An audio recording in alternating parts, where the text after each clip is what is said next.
আছি সলিমুল্লাহ মুসলিম হলে, যেখানে বর্তমান প্রধানমন্ত্রী এবং রাষ্ট্রপতি উভয়ই এই সলিমুল্লাহ মুসলিম হলের শিক্ষার্থী ছিলেন। এমনকি আমাদের যে অস্থায়ী রাষ্ট্রপতি সৈয়দ নজরুল ইসলাম, তিনিও এই হলের শিক্ষার্থী ছিলেন। সবচেয়ে মজার বিষয় হচ্ছে এই হলকে জামাই হল বলা হয়। কেন এই হলকে জামাই হল বলা হয় এবং এই হলের ইতিহাস ঐতিহ্য কি, সেটাই আজকে আপনাদের মাঝে তুলে ধরব। So let's start.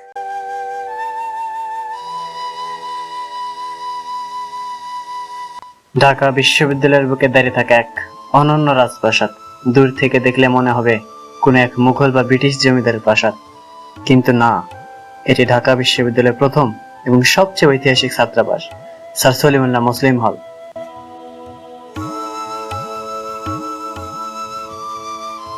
এই হলের লাল ইটের প্রতিটি কোণায় মিশে আছে এদেশের ইতিহাস ও রাজনীতির গল্প।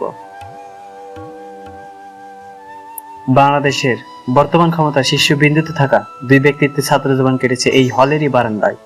হ্যাঁ, গণপ্রজাতন্ত্রী বাংলাদেশের মাননীয় প্রধানমন্ত্রী তারেক রহমান 1985-86 শিক্ষাবর্ষে এই হলেরই আবাসিক ছাত্র ছিলেন।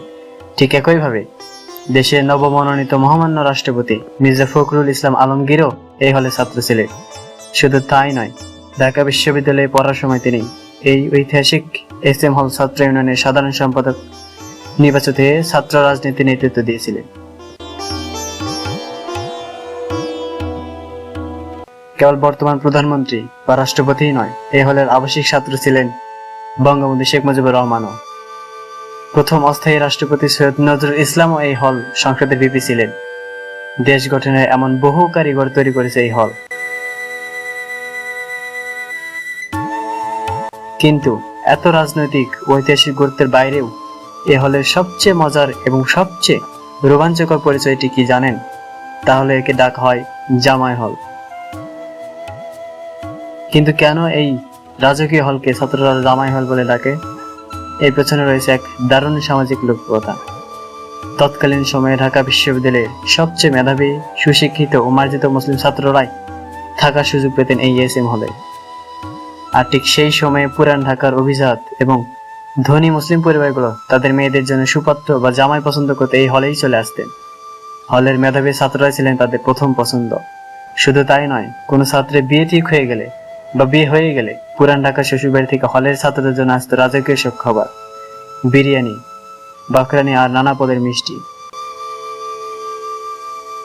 উৎসব পার্বণে এই হলের ছাত্ররা শ্বশুরবাড়ির কল্যাণে আক্ষরিক অর্থেই জামাই আদরে আপ্যায়িত হতেন। আর এই মধুর ও রসাত্মক প্রথা থেকেই হলের নাম হয়ে যায় জামাই হল।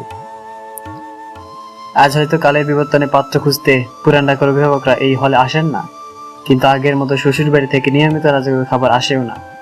তবে ঢাকা বিশ্ববিদ্যালয়ের চায়ের আড্ডায় আর হলের সিনিয়র জুনিয়রদের স্মৃতিচারণে এই জামাই হল নামটা আজও সমান জনপ্রিয় এবং একটি দারুণ ঐতিহ্য।